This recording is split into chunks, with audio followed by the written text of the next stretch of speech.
Bienvenue à Saint-Félicien naturellement. Aujourd'hui, on découvre le parcours Anima Lumina aux Eaux Sauvages. Nous vous présentons une réussite locale avec la Maison du Bleuet. Nous en apprenons sur l'histoire du parc Sacré-Cœur. On parle de course à l'autodrome. Mais tout d'abord, nous nous rendons sur le site d'hébertisme aérien. Bonne émission!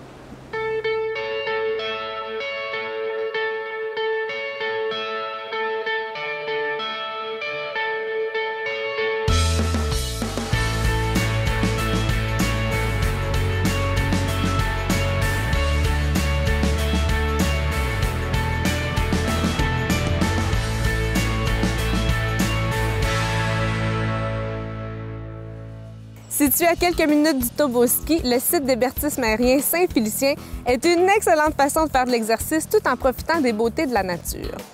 La belle saison est un excellent moment pour en profiter.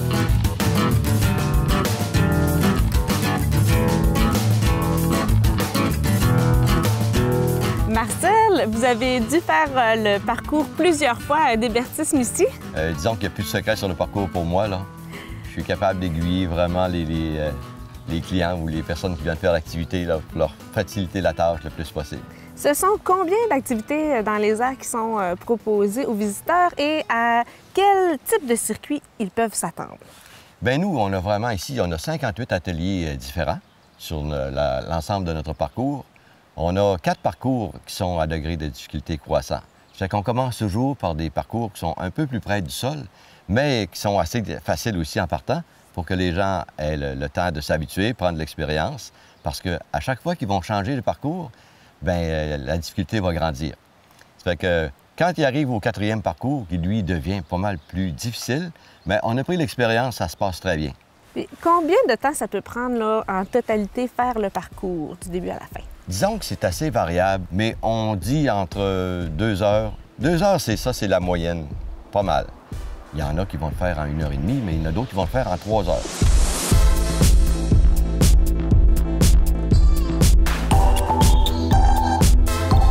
Est-ce que ça s'adresse à une clientèle en particulier, une catégorie d'âge ou une forme physique requise? Premièrement, il ne faut pas avoir peur des hauteurs. Ça, c'est l'item numéro 1. Quelqu'un qui a le vertige, quoique, il y en a qui viennent faire ça comme en thérapie, ils viennent combattre la peur des hauteurs. Ça fait que, à ce moment-là, bien, nous, on les accompagne, on leur donne les trucs les plus faciles pour les aider à passer un agréable parcours quand même s'ils ont peur, là. On leur dit tous les petits trucs qui font que c'est plus facile pour eux. Puis là, étant donné qu'on est toujours attaché à les lignes ou avec les lignes de vie, bien, les gens se sentent en sécurité. Et puis, on montre toutes ces choses-là sur le parcours de démonstration pour les mettre le plus possible en confiance avant qu'ils partent faire le parcours.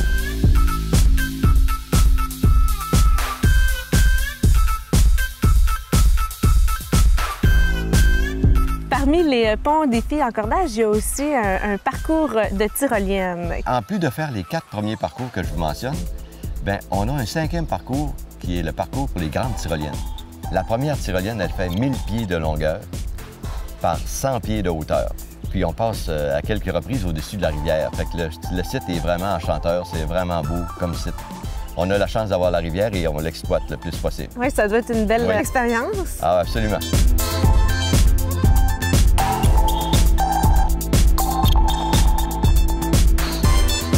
Et les visiteurs peuvent venir vivre cette expérience en pleine nature pendant quelle période? Bien, disons qu'on est ouvert quand même tôt en saison, mais ça, c'est réservé pour les groupes. Parce que là, quand les élèves ou les étudiants sont en classe, bien, l'achalandage est assez restreint. Fait qu'à ce moment-là, on fonctionne sur réservation. Mais dès que les classes terminent, là, on tombe en haute saison. Et ça se poursuit jusqu'en août. Et puis, à partir après août, bien là, on devient en basse saison. Il faut réserver encore comme en début de saison. Mais on a 5 départs par jour. On en a un à 10 h, 11 h, midi, 1 h et 2 h. Fait que les gens arrivent ici. Quand on est en haute saison, ils ne sont pas obligés de réserver, mais c'est toujours mieux pour être capable de choisir son heure de départ. Marcel, merci infiniment d'avoir accepté de me rencontrer, puis je vous souhaite une excellente saison d'hébertisme. Bien, merci beaucoup. Bien, je vais en profiter pour inviter les gens à venir faire l'activité d'hébertisme aérien parce qu'on est ouvert tout l'été et on a un site qui est vraiment agréable. Ça fait que je suis sûr que vous allez apprécier votre activité si vous venez nous visiter. C'est à faire. À faire, absolument. Merci beaucoup. Beaucoup de gens sont passés devant le parc Sacré-Cœur, mais peu en connaissent l'histoire. C'est depuis plusieurs années déjà qu'on peut y assister à un spectacle haut, son et lumière et qu'on choisisse d'y faire un arrêt de jour ou de soir, une visite de ce lieu s'impose.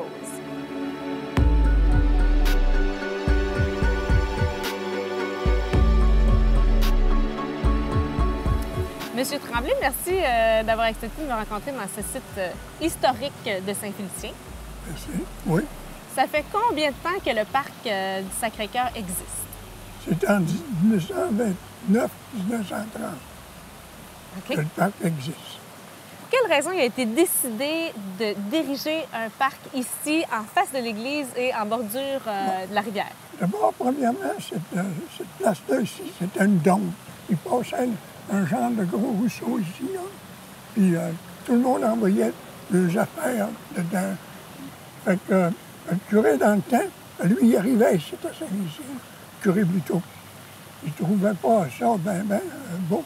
À un moment donné, il a dit aux gens, on va essayer d'aménager ce territoire-là. Les gens, là, dans ce temps-là, le dimanche, ça ne travaillait pas, hein? C'était défendu de travailler. Mais exceptionnel. Le curé donnait exceptionnel la permission de charroyer des roches et de la terre. Puis, il prenait ça partout dans les rangs, puis ainsi de suite, puis il emmenait ça ici. Le curé, là, c'est un gars qui n'avait jamais été à Rome de sa vie. Mais c'est un gars qui lisait beaucoup. Ce que tu vois ici, là, c'est une petite affaire du jardin de Tivoli à Rome.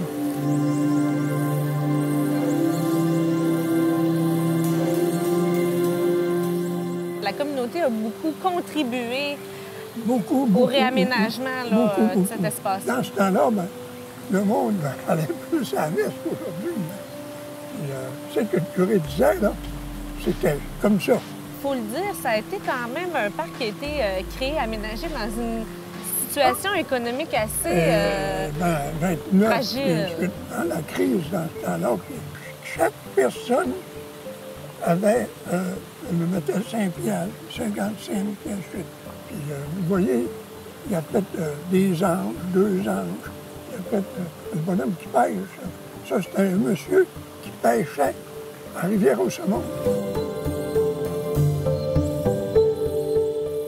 Depuis, dans le fond, 2006, si je ne me trompe pas, la fontaine a été revitalisée, dans le fond, par la ville. La fontaine, à un moment donné, j'allais souvent en Europe. En Allemagne, il y a Europark. Il y avait une grosse fontaine avec un gros bassin à peu près grand comme le parc ici. Puis là, il faisait ça, son et lumière. Hein, je suis intéressé dans ça. Je dis, bon, juste, tu fais qu'on ferait pas ça, c'est ici. Fait que là, j'ai pris des photos. Puis j'ai rencontré même le gars qui s'occupait de ça. Puis il m'a donné toutes sortes de trucs comme ça. Là, je me suis ennuyé, c'était ici. Là, moi, je me suis dit, les gens viennent au zoo. Ils viennent au zoo dans le jour, puis ensuite. Puis là, le soir, souvent, ils couchent ici, à l'hôtel, puis il n'y a rien à faire. Mais je me suis dit, si on ferait un son et lumière, là, les gens s'en vont là le soir, ils écoutent ça, une demi-heure, 3 quarts d'heure, puis là, ils écoutent la musique, bien sûr, tout ça. Puis de quoi ça parle, dans le fond? Qu'est-ce que les gens peuvent venir apprendre? Là, le maire, actuellement, M. Potvin, il parle au micro, puis là, il explique comment est-ce que le parc est venu, comment est-ce que ça a commencé, puis c'est que c'est que le curé de Buteau, c'est que c'est que les anges, tout ça. Puis il donne une explication de ça. OK, de l'historique du parc lui-même. L'historique pas mal du parc.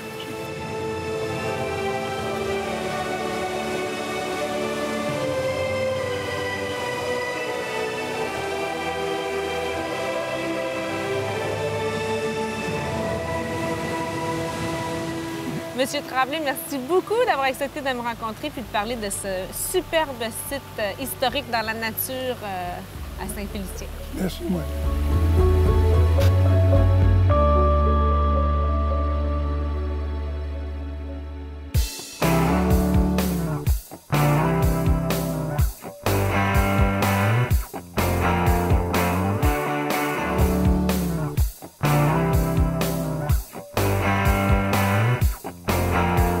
On a ouvert le magasin en 13 avril 1987. On a commencé en floristerie. On a intégré le cadeau. Ensuite, en 2000, quand on a commencé, on était sur la rue Notre-Dame. Ensuite, on a acheté ici. On a construit en 2000. On a ouvert ici à Noël 2000 et on a commencé la production du chocolat en 2001.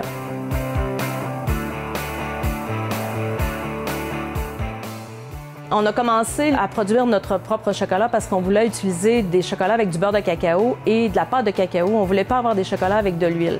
Ce qu'on était capable de se faire ailleurs à notre nom, c'était compliqué, puis on ne voulait pas le produire à Montréal ou à Québec. On voulait le produire à Saint-Félicien pour faire travailler du monde d'ici. Le premier produit qu'on a commercialisé est le chocolat au bleuet. On a commencé avec le bleuet frais. Avec la chocolaterie, on est allé suivre nos cours pour faire avec le vrai chocolat. Et dans l'hiver, les gens qui travaillaient l'été avaient besoin de travailler quand même. Alors, on a développé le bleuet déshydraté, de la canneberge séchée, les deux mélangés ensemble. Puis, pour finir, pour faire aussi les confitures, les gelées, les sirops, confit d'oignon bleuet, tout le dérivé de transformation du bleuet biologique. On utilise les bleuets de M. Jean-Pierre Senneville, qui est marinard, qui sont certifiés bio. On utilise les bleuets ramassés à la main quand c'est le temps du bleuet frais, parce qu'il ne faut pas qu'il y ait de graines, de feuilles. Ça ne prend pas un bleuet qui a congelé non plus, frais, pas d'humidité. Pour les bleuets bio, c'est transformé ailleurs parce qu'on n'a pas les machines, mais c'est des bleuets du lac Saint-Jean qui sont déshydratés.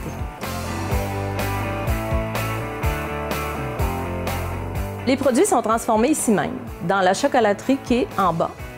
Tout fait à la main. C'est pas des machines, c'est vraiment des personnes qui le font à la cuillère. On peut produire le bleuet frais en saison jusqu'à 55-60 kilos par jour, qui est distribué partout à travers le Québec. Les produits maison qu'on propose sont le chocolat au bleuet déshydraté, dans le chocolat au lait, chocolat noir. Les bleuets canneberge, même chose, chocolat au lait, chocolat noir. On propose aussi la confiture de bleuet, la gelée de bleuet qui n'a pas de noyau pour les personnes qui font des diverticulites. On propose aussi la tartinade sans sucre ajouté pour les diabétiques.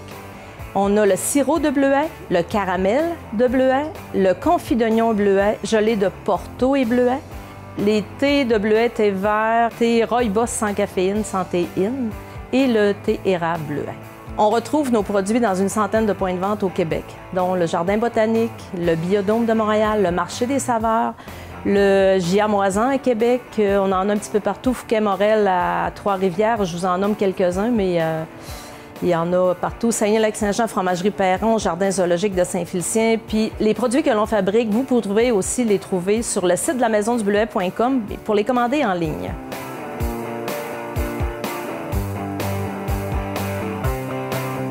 La Maison du Bleuet, c'est pas seulement une production de transformation de bleuet, c'est aussi une boutique cadeau. On a les bijoux Caroline Néron, des vêtements, du cadeau, des produits pour le corps, des produits pour rejoindre pas mal toute la famille, du cadeau annuel et servir la clientèle locale à l'année à Saint-Félicien.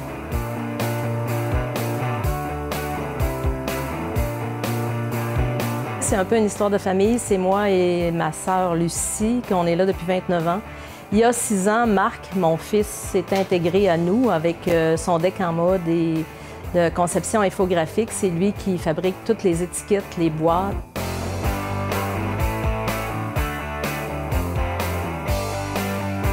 Nous fabriquons des produits originaux à saveur régionale et nous invitons toute la population à venir goûter le produit ici en magasin.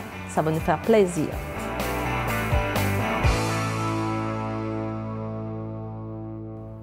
Ce ne sont pas toutes les villes qui ont la chance d'avoir leur propre complexe de sport motorisé. Ici, à Saint-Félicien, nous avons notre autodrome et qu'on soit un amateur de vitesse ou non, c'est un incontournable.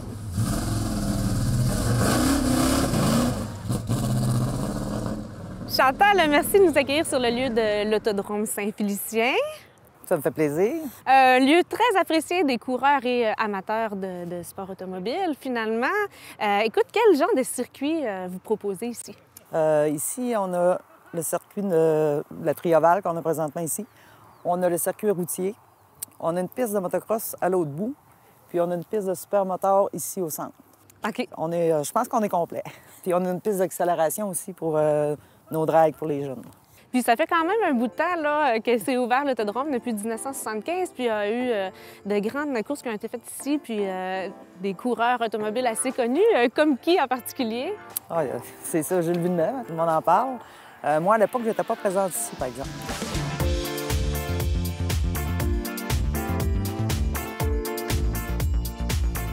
Pendant les courses, ça doit donner le goût aux amateurs qui sont dans les estrades de pouvoir y participer. Est-ce que n'importe qui peut s'inscrire à une course? N'importe qui peut s'inscrire à une course. Puis même qu'à un moment donné, on fournissait des voitures de kamikazes. Quand tu regardes une course, tu regardes le coureur, tu dis, tiens, va pas vite. Mais quand tu es assis dans l'auto, puis tu commences à pogner la 1, la 2, là, tu te dis, oh, là, je vais vite, il faut que je slack. Mais en réalité, si tu t'aperçois bien vite que tu roules pas. Fait que là, ça demande aux gens qui regardent vraiment le coureur qui est là, il y a une habileté sur la piste, il y a la technique, il y a tout. Il n'y a pas rien que le fait d'avoir un bon char, ça sert dedans, ça apprend une technique.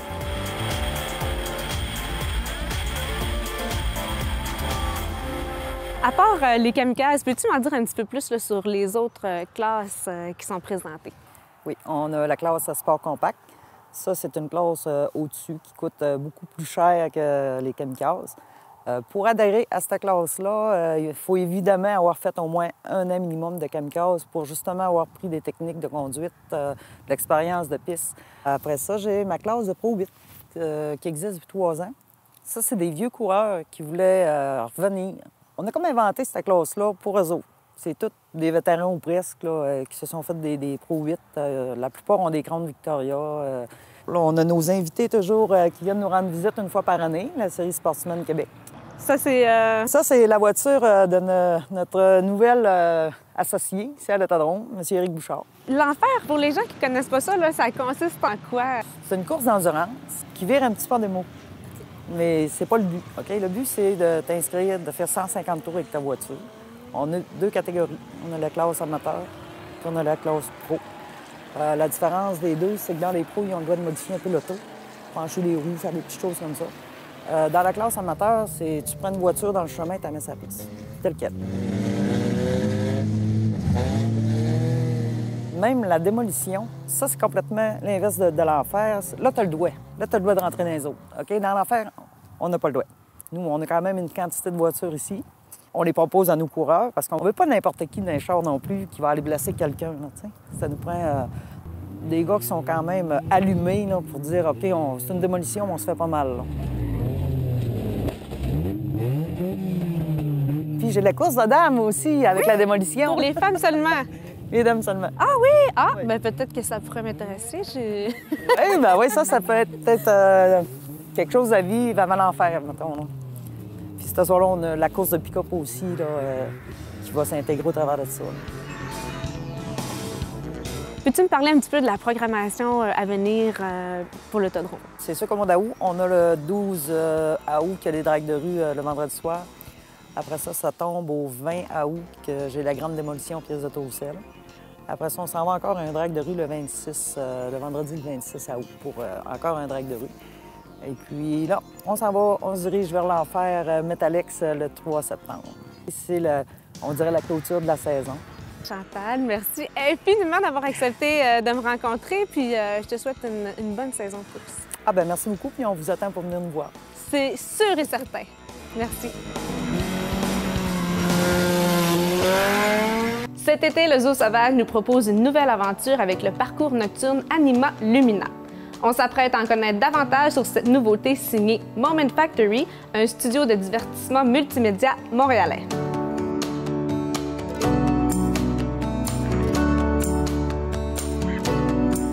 Madame Gagnon, merci d'avoir accepté de nous parler de cette belle nouveauté au zoo. Ça fait grand plaisir, merci d'être là. Alors, dans quelle partie du jardin zoologique va se dérouler ce nouveau parcours? En fait, le parcours comme tel va se dérouler dans la section de la montagne. Si les gens veulent se rappeler, c'est la section qui nous amène vers le sentier de la nature. On va contourner à l'inverse du sentier habituel pour se rendre devant les grizzlies. De là, une nouvelle passerelle est construite qui va longer le haut de l'habitat de la section de l'Asie. Ensuite, on revient le long de la rivière. Mais je vous dirais que l'ambiance va commencer dès ici dans le Boréalium. Les gens vont entrer par un autre endroit. Tout est feutré, tout est tamisé avec l'ambiance sonore, l'ambiance visuelle. Déjà, on sera dans l'ambiance de Moment Factory, du parcours Anima Lumina. Et lorsqu'on va sortir sur le site, on va aussi être dans une ambiance autre que celle que l'on connaît le jour. Puis, est-ce qu'il y a des animaux qui sont impliqués dans ce parcours? Tout se fera au niveau de projection. Alors, on n'a pas voulu mélanger nos animaux que l'on voit le jour. Parfois, ce sont des animaux diurnes, parfois nocturnes. Alors, les animaux qui sont dans ces secteurs-là ont tous des quartiers de nuit. Parfois, ce sont des animaux à caractère dangereux qui dorment de toute façon la nuit. Alors, on va voir les animaux, mais d'une façon tout à fait fantastique. Donc, à quel type d'expérience les visiteurs peuvent-ils s'attendre? C'est une expérience où on va vivre des émotions tantôt fortes, tantôt avec un peu de peur, tantôt au niveau très, très enveloppante, très envoûtante, avec une sonorité tout à fait particulière. Et c'est un parcours d'1 heure et les gens vont avoir environ 6 tableaux qui vont pouvoir apprécier, prendre le temps. Et nous, ce qu'on promet aux clients qui vont venir, aux gens qui vont venir nous visiter, c'est 1 heure qui sera inoubliable. Moment Factory, vous savez, ont une réputation qui n'est plus à faire à travers le monde. Alors, quand ils sont arrivés ici, ce qu'ils nous ont dit, c'est qu'on a un tableau cinématographique exceptionnel. Vraiment, ils étaient renversés. Alors, tout de suite, on a commencé à travailler pour mettre en place toutes les équipes de créativité. Je vous dirais qu'il y a 50 personnes dans le plus fort du travail qui ont travaillé pour réaliser le projet.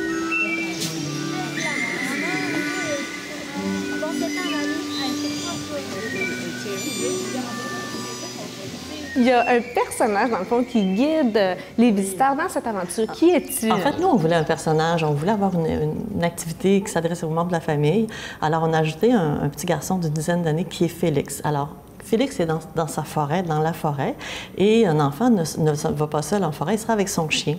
Alors, Félix, on va le voir à plusieurs endroits durant les tableaux et il sera un peu notre guide parce que lui a un don, il communique avec les animaux, il communique avec la nature. Et là, on va entrer dans son monde, dans son univers à lui, qui est le monde d'un enfant vu d'une façon un peu fantastique, un peu extravagante. Donc, vous avez eu l'aide de Moment Factory, qui est, on le disait, une entreprise qui n'a plus à faire sa réputation partout dans le monde. Ils ont travaillé sur des spectacles avec des artistes comme Madonna, Justin Timberlake, même des animations au Musée Grévin de Montréal. Qu'est-ce qui vous a dirigé vers cette entreprise-là? En fait, c'est les gens avec qui on a travaillé le plan de développement il y a 3 ans qui nous ont dit il faut travailler avec les meilleurs au monde, il faut amener le zoo dans un autre contexte qui est méconnu.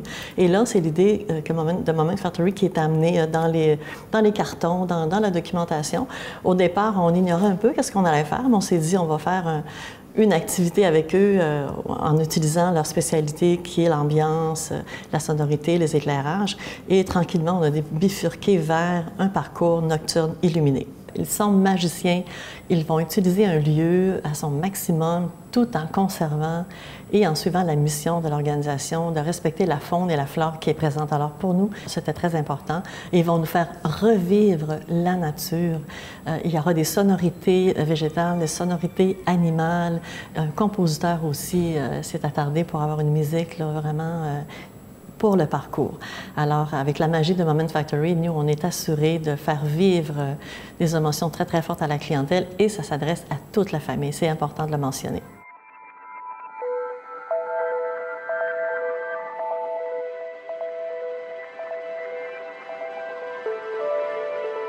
Au départ, qu'est-ce qui a encouragé le zoo à ajouter ce parcours innovateur? Le soir, on sait qu'il n'y a pas beaucoup d'activités à faire en région. On sait que les gens, entre la visite du zoo et le départ le lendemain ou le prolongement de séjour, souvent, il n'y avait pas beaucoup d'activités offertes dans notre secteur. On s'est dit, on va ajouter une activité et on va aussi ajouter une activité qui va avoir une attractivité qui sera aussi un produit d'appel pour le Saguenay-Lac-Saint-Jean. Nous, on pense à nous. Vous savez que le parc d'hébergement, il est très vaste. Alors, on est assuré que les gens vont venir de partout au Québec. Pensons aux petites familles européennes qui passent tout l'été au zoo. Il y en a tous les jours. Ces gens-là seront sûrement intéressés de vivre la forêt, de vivre la nature aux eaux sauvages, mais de façon différente.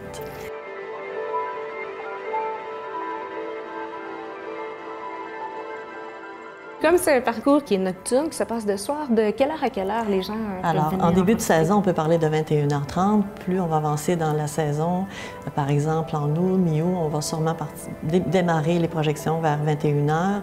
Jusqu'à 1h du matin, le site sera ouvert. La billetterie va fermer à minuit le soir. Donc, les gens ont tout le temps, ils vont pouvoir revenir prendre un rafraîchissement sur une terrasse qui sera aménagée un peu à la signature de Moment Factory. Wow. Alors, tout sera dans une ambiance vraiment là, particulière. Nous, on invite les gens à venir vivre l'expérience et prolonger le séjour aussi. Les gens de notre ville, on espère qu'ils seront les premiers à la porte. Bien, c'est sûr, moi la première. Puis jusqu'à quel moment, là, pendant la saison estivale, les gens peuvent venir vivre l'expérience? C'est tous les soirs jusqu'à la fête du travail. Il y aura probablement prolongation pour les week-ends de septembre. Mais tous les soirs jusqu'à la fête du travail, le parcours sera disponible pour la clientèle. Puis, Mme Gagnon, un mot pour décrire l'expérience Anima Lumina? Anima Lumina, c'est de venir vivre la forêt, autrement, dans un monde fantastique, avec des sonorités, des ambiances, des projections tout à fait là, exceptionnelles, extraordinaires. C'est à voir. Oui, à voir. À ne pas manquer, un incontournable. Merci beaucoup. Merci à toi.